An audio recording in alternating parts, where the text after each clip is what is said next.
물은 금을 시험하고요. 역경은 강한 사람을 시험한다라고 합니다. 루키우스 안나이우스 세네카의 말인데요.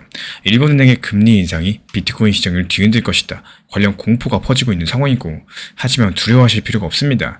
이건 단순한 하락이 아니라 이 지난 수십 년 동안 값싼 엔화에 의존해서 쌓아올렸던 이 거품 낀 레버리지를 태워 없애는 정화의 불길이라는 거. 결국에 이 뜨거운 시험을 견뎌낸 자산들만이 진짜 가치를 증명하게 될 거고, 리플과 비트코인이 흔들리더라도 무너지진 않을 겁니다. 오히려 더 단단한 기초 위에서 다시 우뚝 서겠죠.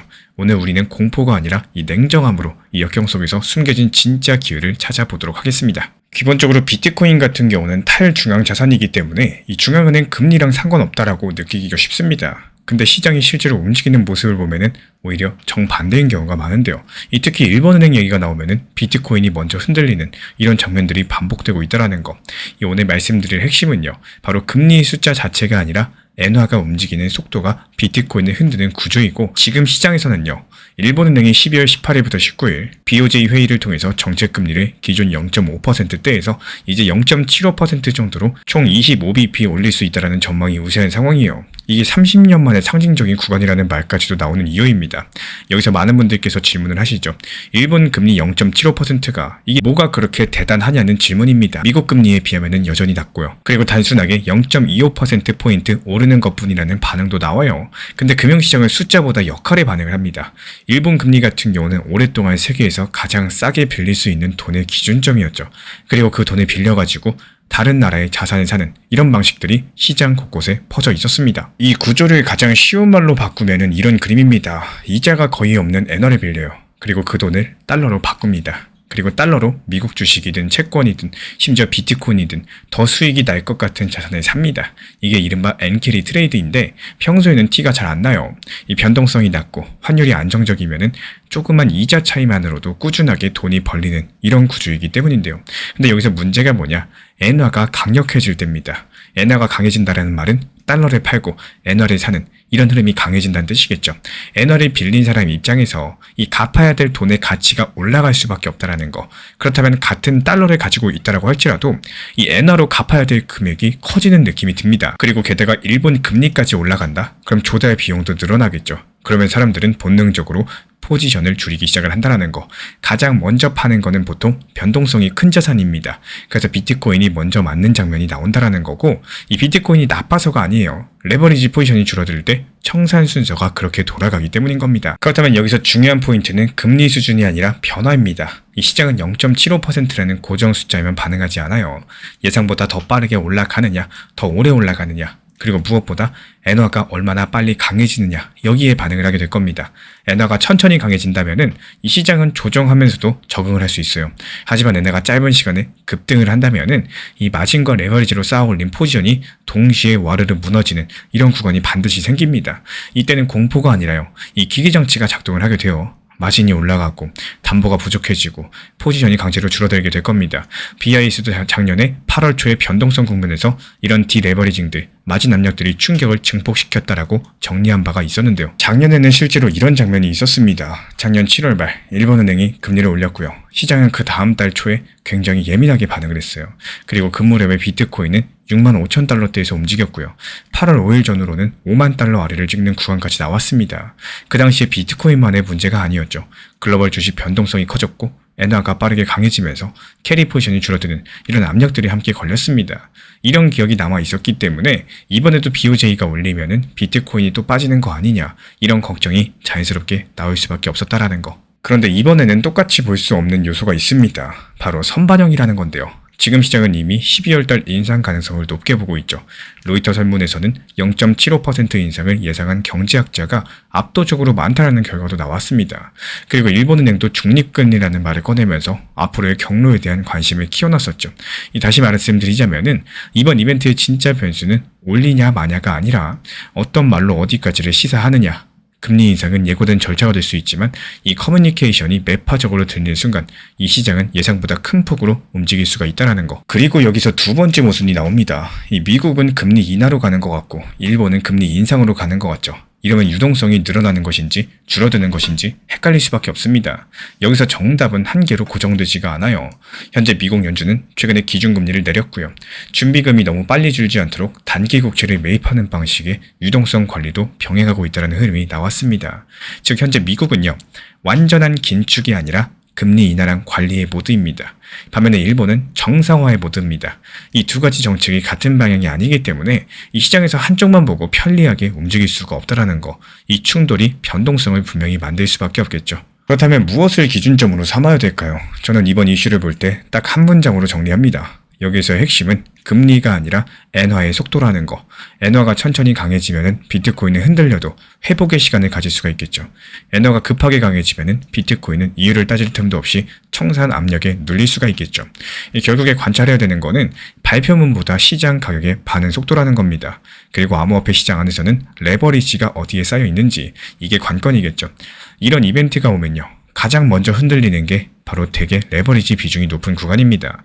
알트코인이 비트코인보다 크게 흔들리는 이런 이유들도 여기에 있다는 거고, 비트코인은 시장에서 가장 유동성이 크고요. 또 구조적으로 현물 수요가 받쳐주는 구간들이 상대적으로 많이 존재합니다. 하지만 알트코인은 작은 매도에도 가격이 크게 움직이고요. 그 움직임이 다시 청산을 부르는 이런 구조가 자주 나옵니다. 그래서 이번 이슈를 비트코인만의 방향성으로만 보시면은 정답이 잘 나오지가 않을 거예요.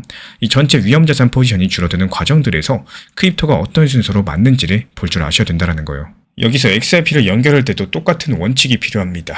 가격 예측으로 연결하면은 결국에 감정 싸움이 되겠죠. 구조적으로 연결하면 관점이 정리가 됩니다. 최근 미국에서는 리플과 서클 같은 기업들이 내셔널 트러스트 뱅크 형태의 인가에 조건부로 가까워졌다는 보도가 나왔어요.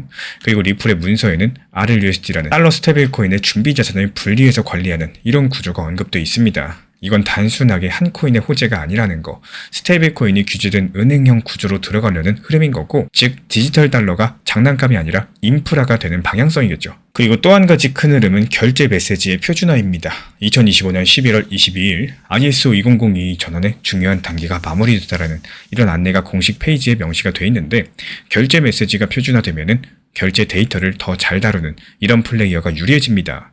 결국에 규제된 스테이블 코인과 은행형 커스터디랑 그리고 빠른 결제 레이디 붙는 이런 구조가 경쟁의 중심으로 올라오겠죠. 여기서 XRP는 바로 이 지점에서 의미가 생긴다라는 거.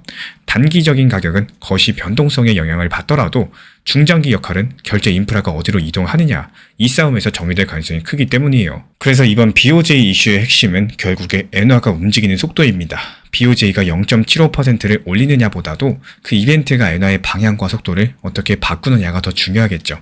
그리고 그 속도가 빨라질수록 위험 자산은 뉴스가 아니라 마진으로서 움직이게 될 겁니다.